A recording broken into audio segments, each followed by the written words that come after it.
All right, another weekend upon us. That is certainly good news. Not so much good news in the forecast to start us off.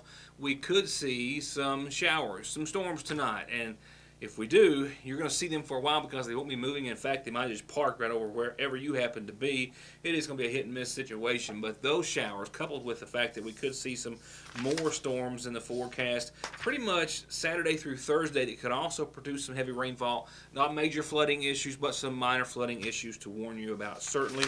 And we're still talking about a big cool down in the weather forecast that will have us down in the low 70s for days on end, and I still expect to see the 80s through at least Monday, mid-70s Tuesday, and then a decline thereafter. And of course, I'll update you on your Licking Valley RACC forecast in just a few moments. Tonight's headlines include a reminder about a big event tomorrow, a bomb threat that has resulted in the arrest of a viewing area teenager, and a meth lab in Sayersville today. 3 arrests, a child taken from the apartment, and 2 of these individuals have been there before.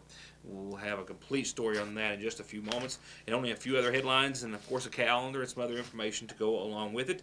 We'll begin tonight with some news. It has long been discussed in eastern Kentucky, Magoffin County in particular as well. In comparison to other counties, we tend to pay a little more, sometimes a lot more, considerably for our fuel per gallon. Kentucky Attorney General Jack Conway says he, however, is going to address that issue next week. No specific details have been given. However, he says that he's making an announcement next week. It does concern the wholesale pricing of gasoline as it is distributed by Marathon Oil. Of course, Marathon merged with Ashland back in the late 1990s. The refinery in Catlettsburg serves a large portion of Kentucky.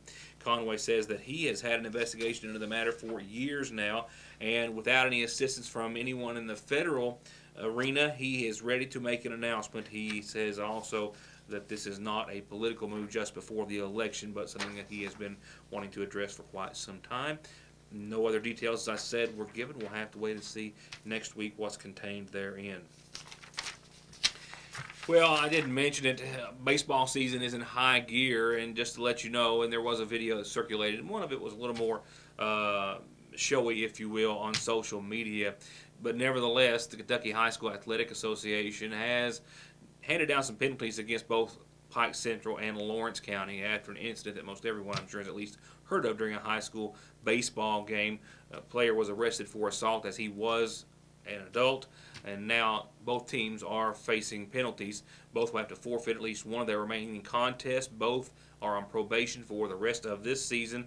A $200 fine has been levied against Pike Central, and their Brad Elkins is suspended from varsity play for the rest of the district baseball tournament. That, of course, after an altercation, a serious one at that, on the field just days ago.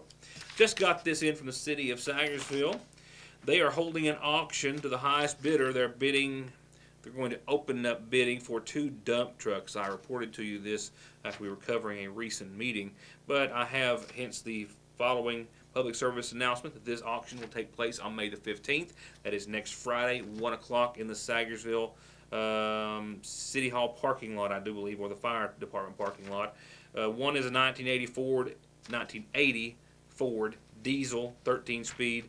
It does run. It's going to be sold to the highest bidder. The other is an 84 Chevy gas 5-speed. It also does run. You can see, of course, those vehicles at the fire department. I believe there's a Toyota street sweeper that's being sold as is as well. If you have any questions next week, call City Hall at 349-2409. Our first and top story tonight is that of a meth lab in Sayersville. A total of 3 arrests, a very small child taken from the same apartment, and it all began with the investigation into a theft, a shoplifting complaint literally just next door to our studio. The Sayersville Police Department says that a local woman identified as Erin Howard walked into the Dress for Less store. It's a clothing store that sits just across the road from the Your News Today studio here in Sayersville. The owner tells police that the suspect walked in, had shopped in the store, and then took a quantity of clothing and items up to the counter and laid them down. The owner states that when she went in the back to retrieve something, she came back and that female had picked up all those items that were left on the counter and then left. She had a reasonable suspicion of who she was possibly and where she lived. That information was ultimately forwarded from 911 to Sagersville Police Officer Jeremiah Watson, who says that he discovered her at her apartment at the Riverbend apartment complex just about a mile away here in Sagersville. Married with a 16-month-old, Watson says that her husband was not there, but her 16-month-old was there in poor condition and in a dangerous situation, as well as with 2 other adults he found hiding. Received a call of a theft, come from Dress for Less on Route 40. She had narrowed down where the subject lived, come up, made contact with that subject, which was a Aaron Howard. Female come to the door. She admitted that she took the clothing from the store. We asked her if there was anyone else in the home. She advised no. We asked if we searched the home. She gave us consent. We found Tucker and Hall hiding in the far bathroom. It's hiding where towels, different toiletries go. And then right above them is when I noticed the active lab. As soon as I noticed the active lab, I removed everybody from the home, contacted my supervisor, and then my supervisor contacted KSP. The Tucker and Hall individuals that Officer Watson is referring to, I'm told, is a Linville Shane Hall and a Brandy Tucker. Both, as you heard him say, were discovered hiding in the residence. Both also have other methamphetamine charges pending before a McGoffin County grand jury. More on that in just a few moments. There was also another person in the apartment as well, and that was the 16-month-old daughter of Aaron Howard, who had to be taken to the hospital. Not believed to have been injured by the meth lab, although that, of course, is going to be a focus of doctors when she is seen, or while she was being seen by this point, but for prior existing conditions. She is 16 months old. She was running around in a diaper. I contacted Child Services as soon as we saw the residence was upside down. And then whenever, we found the lab, they was more worried about getting her taken care of. They took her to the hospital. She ended up having different health problems other than not associated with this, that she hadn't, she hadn't been a doctor and stuff. So that's what they're dealing with right now as we speak. We found on the Hall subject, Tucker subject, and Howard subject didn't have nothing on them, possession-wise. Linville Hall had Suboxone strips. He also had Subutex pills, and he had a white powder. We believe it's meth. I had to send everything to the lab to confirm what everything is. He had a broken needle, and then there was some snort straws laying around, pieces of pen. We call them snort straws, pieces of pen.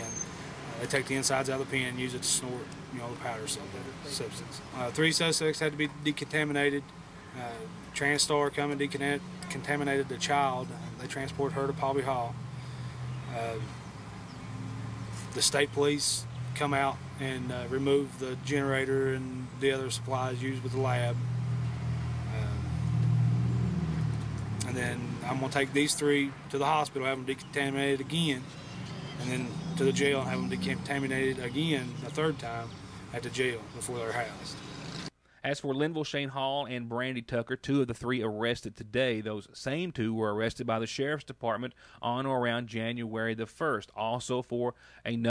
Hey guys, Jason Weffenstedt, sales manager at the all-new Hutch Chrysler Dodge Jeep Ram in Paintsville, Kentucky. But as you can tell behind me, we're just weeks away from opening our brand new dealership, and we want to invite everybody down to take a test drive and be entered to win a free vacation package from Hutch Chrysler Dodge Jeep Ram in Paintsville, Kentucky. They're only weeks away from their grand opening, but they're open for business today. So come in and get entered for a vacation package to be given away at the brand new Hutch Chrysler Dodge Jeep Ram in Paintsville. 297-5066. To get high-speed internet on their state-of-the-art fiber optic network for all of your home and business solutions, or to watch TV without a contract on over 200 digital channels with superb quality, or stay connected with family and friends with 24/7 telephone service you can always depend on, contact Foothills Broadband today. Or just click on their link to the right to find out how they're working to provide the latest in communications at affordable prices with exceptional service at Foothills Broadband. I've got some announcements tonight on our calendar, of course, and some other things to cover when we get to that. Real quickly before we do, still gathering information, but here's what we know right now about a teenager, albeit of legal age, an 18-year-old from Morgan County who was lodged in the Big Sandy Regional Detention Center earlier today after reportedly making a bomb threat. That bomb threat, as I understand, sent via email. We know it was to an employee who, from what I also understand, works in the front office of one of the schools or at the school board. We do know for sure that the 18-year-old Haley Blevins of Morgan County was lodged in the Big Sandy jail after being taken into custody. And we also know that the bomb threat was so vague that authorities were uncertain as to where it may be aimed. And as a result, the Morgan County High, Middle, and every elementary school were all dismissed early as of 2 o'clock this afternoon. She, as an adult, was arrested, as I said, and lodged in the Big Sandy Regional Detention Center. The email, we do not know the exact contents thereof, but we do know, once again, that this hour believed to have been emailed to a school employee. Now, Blevins also says authorities has told them that she was not involved in the incident, while she is facing a charge of terroristic threatening, which is a Class D felony. She has since made bail and is no longer lodged in the Big Sandy jail. Brought to you by your local Farm Bureau agent, Doug Green. A couple of birthdays start off tonight's calendar from friends and family. Happy birthday to Virginia Meade. We hope you've had an extra special birthday. And I've also got birthday wishes out from friends and family going to Brenda Hillman. Now, Brenda's birthday is not today. It's the 10th. That is Sunday, so a bit early. Happy birthday to you from a whole lot of friends and family.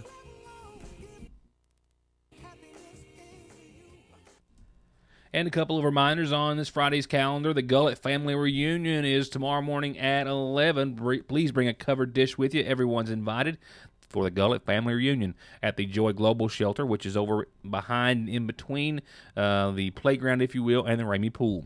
And the next McGoffin County Community Blood Drive is next week, next Wednesday, which falls on the 13th, 12:30 till 5 at the new McGoffin Medical Building behind the Sagersville Subway. 2 lucky donors will receive a $25 Walmart gift card as well. And, of course, you could save someone's life. Donate and save. And call us if you have a calendar announcement, birthday, anniversary, or otherwise. Or you can always mail, fax, email, Facebook, or drop it off here at the newsroom on East Maple Street in Sagersville. Turning to funeral service announcement on behalf of the McGoffin County Funeral Home. Services are to be held for 76-year-old Anita Back Arnett of Watertown, Tennessee, tomorrow at 1 o'clock. She was married to Walter Marcus Arnett, who preceded her in death. She was survived by son Ronald Arnett, stepson Marcus Lynn Arnett, daughters Sharon Taylor, Sheila Williams, Carolyn Heiner, and also a stepdaughter, Sandy Allen. Services are to be held, a memorial service, mind you, to be held here in Sagersville tomorrow, 1 o'clock at the Sagersville Free Will Baptist Church. Local arrangements are under the care of the McGoffin County Funeral Home. And the McGoffin County Funeral Home has also sent us arrangements in honor of 81-year-old J.C. Bolin of Buffalo Creek Road in McGoffin County, who passed away on yesterday's date. He was married to Phyllis Mag Howard Bolin, who survives, and he's also survived by sons Michael and Gary and daughters Janet Simpkins and Bernice Porter. Visitation is this evening. It's all day tomorrow, and then prior to services, which have been set for Sunday at 1, visitation and services from the McGoffin County Funeral Home. Burial will be at the Dewey Adams Cemetery at Brushy, once again in honor of 81-year-old J.C. Bolin. And I've just received word of the passing of 68-year-old Lorraine Reisner of Sagersville, who passed away today. I'm told arrangements are incomplete at this hour, but to be announced soon by the McGoffin County Funeral Home.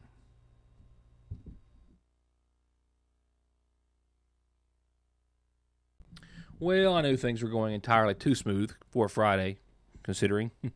My last report was a reminder, which I can go ahead and do now, a reminder that the Great Strides Walk in McGoffin County is tomorrow, 1 o'clock in the Rainy Park. We hope you can support the 3rd annual event, see history in the making, as we've spoken to Tracy Watson on a couple of occasions now, and she takes the walk for the first time herself, without any assistance after having her lung transplant. So we hope you can join us tomorrow, 1 o'clock. Now, tonight's forecast there, as you saw, patchy fog after 5 a.m., partly cloudy and a low of 61. I don't have any chance of precipitation in the forecast right now, but there is a line of showers just outside of Bowling Green, which over the next several hours later on tonight could pose a bit of an issue for us. Keep that in mind. We will see a chance of some isolated showers and thunderstorms after 2 o'clock tomorrow, after some early morning fog as well. Mostly sunny on your Saturday, 87 tomorrow. And similar conditions on Sunday with 85 expected to be our daytime high and a 40% chance of showers and storms mainly after 11 o'clock on Mother's Day with a low of 63. And we expect to see partly cloudy skies. That threat of showers hang around, not just Sunday night, but into the first of next week, out and ahead of a cold front that's going to shake things up and knock things down. Still in the mid-80s, excuse me, at the first of next week, partly sunny on your Monday, a low of 63, but still a threat of some showers and thunderstorms, and all of those could add up to give us some heavy rainfall from time to time. More on that when I see you next time, but it's all part of a cold front that's coming through the viewing area that will also affect temperatures. Starting on Tuesday, we'll fall about 10 degrees back to about the mid-70s, mostly sunny, a high of 76, a low of 51. We still have a threat of some lingering showers early Tuesday, but then after that, we'll just see some cool air and dry air, I believe. Wednesday, 70, mostly sunny. We'll see a lot of clouds roll in Wednesday night into your Thursday, but no precipitation with them, I don't think. The 70s may hang around for a few days thereafter as well, so definitely some cooler air. And I'm wrapping it up several minutes short tonight. My apologies. Just had a few little complications right here at the very end of things. And that's it, ladies and gentlemen. Another week down, another week where we have gone to all links to make sure that you are up to date on any and all local news and information as it pertains to the viewing area. Thank you for watching, and have a good weekend. We'll see you back here on Monday.